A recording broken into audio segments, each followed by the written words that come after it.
What's up guys, welcome back to the channel, and on today's video we have another shootout, and today's duel is between the Adidas SL2 and the Brooks Hyperion 2. Let's get into it. This video is in collaboration with my friends over at Roadrunner Sports. Now, Roadrunner Sports was good enough to send me both the Adidas SL2 and the Brooks Hyperion 2 for the purpose of review. However, they haven't told me what to say, they don't have any editorial privileges, and all the thoughts and opinions are my own. With that said, you're going to be able to pick up a pair of the Brooks Hyperion 2 for $140 and the Adidas SL2 for $130. Of course, I'll place links in the show notes below in case you want to pick up a pair for yourself. Now, look guys, I do have to tell you that this is not just an arbitrary pairing. I know there are some of you out there that are going to be asking for comparisons between other shoes, such as the Hoka Mark 6 or the New Balance Rebel V4. And before I sat down to make this video, I also thought about including the Hoka Rincon 4, but I decided that the Hoka Rincon 4 isn't really comparable to these. Okay. Now, the Brooks Hyperion 2 and the Adidas SL2 are comparable to the Hoka Mark 6 and the New Balance Rebel V4. But instead of doing a four-way comparison, I decided to choose my favorite shoe in that kind of $140 price point with no plate. So it was kind of an evaluation between the Hyperion 2, the Rebel V4, and the Mark 6. For me, my favorite is the Brooks Hyperion 2, and I wanted to compare it against this fairly inexpensive, remember, $130 Adidas SL2, because both of these are very fun shoes. They're excellent, they're well made, they're fun underfoot, and I just thought this would be a perfect pairing. So you already know that the Adidas has kind of like a leg up on the Brooks Hyperion 2 because it's only $130. But that isn't necessarily a leg up, right? Yes, it's cheaper, but if it doesn't compare in performance, then we wouldn't be comparing them. If that were the case, I would have thrown in the Rincon 4. But let's just go through a few of the specs, and we'll start with the Adidas SL2. Now, Adidas claims that in a US men's size 9, the SL2 tips the scale at 8.3 ounces or 236 grams. However, in my size, a US men's size 13, it tips the scale at 10.2 ounces or 290 grams. So pretty light.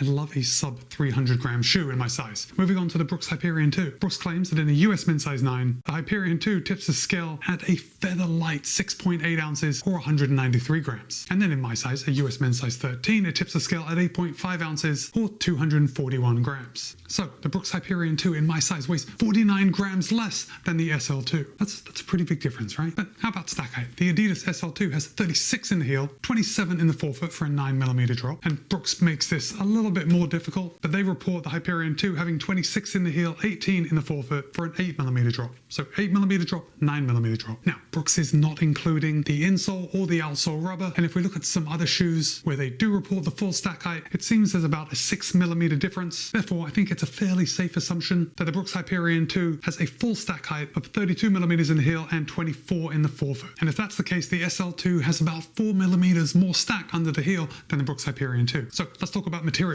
Let me just hold this up so you can see. The Brooks Hyperion 2 has a good amount of padding around the heel collar. We have a nice firm heel counter, and this is going to give you a good heel lockdown. I didn't experience any heel slip in the Hyperion 2. The upper is one of my favorite things about the Hyperion 2. We have a nice engineered mesh, although look at that. It just looks really sharp, doesn't it? I think it really does. Now, as far as overlays go, they're very minimal. We've got the Brooks branding here. Brooks is spelled out on the medial side. Got a little extra overlay here on the heel. It's suede-ish. There is an underlay coming around the toe box just to keep that upper off your toes. And then, of course, we have the reinforcement coming along the eyelet chain just so you can cinch down those laces. If we move over to the Adidas SL2, now look, we've got a little more padding on the heel collar than we do on the Hyperion 2. And also the padding on the SL2 is a little more of a bolster. So the heel collar padding on the Hyperion 2 is just a little more spread out. The padding around the heel collar on the SL2 is like a little pillow that's biased towards the top of the heel collar. So when your foot goes in, it just feels like it's gripping onto the back of your heel. It's really good. Now the heel counter in the SL2 is a little softer than the Hyperion 2. So I would say it's a semi-rigid heel counter, but this was not enough to give me any heel slip. As far as the fit and the heel lockdown goes, both shoes were very similar. The SL2 is again using an engineered mesh upper, although this year, at least compared with the first version of the SL2, it's a little lighter, it's a little more breathable. And then again, with overlays, we have the 3 stripes both on the medial and the lateral side. There is an overlay just giving that strength to that toe bumper. And then we do have that additional overlay on the eyelet chain just so you can cinch down those laces without tearing the upper. Both the SL2 and the Hyperion 2 have that extra lace hole in case you wanted to do the lace lock method to really lock in that heel. I don't know if this matters to you, but the SL2 does have a little heel pull so you can get a little assistance putting that foot in. But the Hyperion 2 does have more of an elf ear, so I guess you could just grab onto that and do the same thing. Pull it right up on your foot. Next up is the tongue. The tongue on the Hyperion 2 is very race-like. Now, it's not super thin. There is some padding in there, but it's definitely race-inspired. And the tongue on the Hyperion 2 is gusseted on the medial side only, and we have a lace loop. Of course, I had no issues with the tongue sliding around when I was out for a run. But the biggest thing, and I think possibly the best thing about this shoe is that Brooks is including serrated laces on the Hyperion 2. You know serrated laces? Those are the laces that will never come untied. They give you that little bit of extra security that I just love, and I seem to say it every time I run in a pair of shoes that has serrated laces, that I never want a pair of shoes without them. Well, you get them on the Hyperion 2. And you know what? If that's what I have to pay $10 extra for, I'm probably going to do it, because the laces on the SL2 are not serrated. And if you did see my full review, I did have some issues on one of my runs where the laces continually came untied. I think maybe that was a little unfair to bring that up in the review, because every other time that I've worn these shoes, they did not come untied, but there was just one day where I think I had to tie them 3 times, or I was doing a workout and they came undone repeatedly. Now the tongue on the SL2 is slightly thicker than on the Hyperion 2, but it's definitely not like puffy thick. It's not Daily Trainer thick. It's on the very thin side of Daily Trainer tongue. Now the tongue is not gusseted, but there is a lace loop, and again, no issues with the tongue moving around. That lace loop just held it right in place. Okay, so now we're coming down to the midsole, and you're probably going to be surprised to hear that the midsole foams are very similar, guys. Now we'll start off with the SL2. Adidas is using a dual density setup. We have Light Strike and Light Strike Pro. The Light Strike is like the bread of a sandwich, and then the full length of Light Strike Pro is on the inside, sandwiched in between that Light Strike. Now, as you know, Light Strike is a EVA TPU blend, and Light Strike Pro is a TPEE foam. Now we'll talk about the ride as soon as we talk about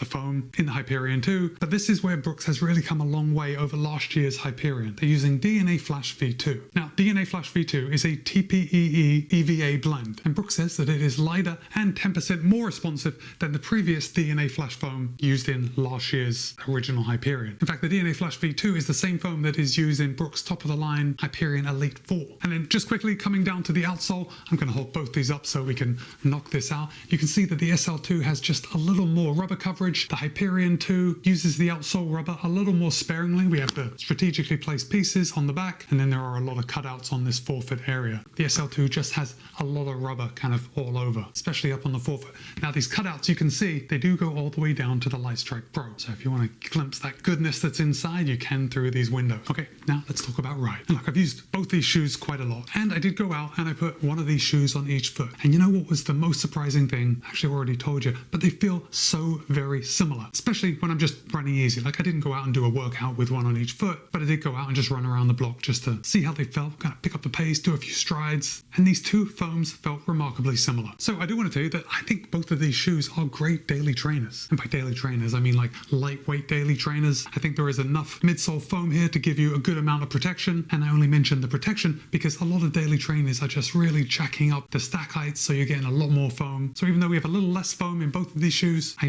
really don't think it would be an issue for anyone. It's certainly not an issue for me. But the beauty of wearing either the SL2 or the Hyperion 2 is that when you pick up the pace, they are just very light on your foot. Now, when I was wearing both of these shoes, just under 50 grams lighter, I did notice the weight difference between the Hyperion 2 and the SL2, but I have done workouts in both of these shoes, and I've got to say that when I was actually running fast or doing intervals or doing a tempo run, I never actually thought that the SL2 was heavy in any way. Like the weight didn't feel like it was getting in my way. It's still a fairly light shoe. One thing I will say about the Brooks Hyperion 2 is that everything just seems a little more premium, and actually it certainly is. I mean, there is a $10 price difference, so clearly Brooks thinks they have a more premium shoe in the Hyperion 2 than the SL2, and I would agree with that. So now it comes time for you to make a decision, and I think this decision is either going to be easy or it's not going to be easy. How's that for hedging my bets? No, seriously, if you are very focused on the cost of a shoe and that $10 is really going to make a difference, because you cannot go wrong with the Adidas SL2. It is so well priced at $130. It feels fast, it's light enough, and that blend of Light Strike and Light Strike Pro just really works well when it comes time to pick up the pace. Oh,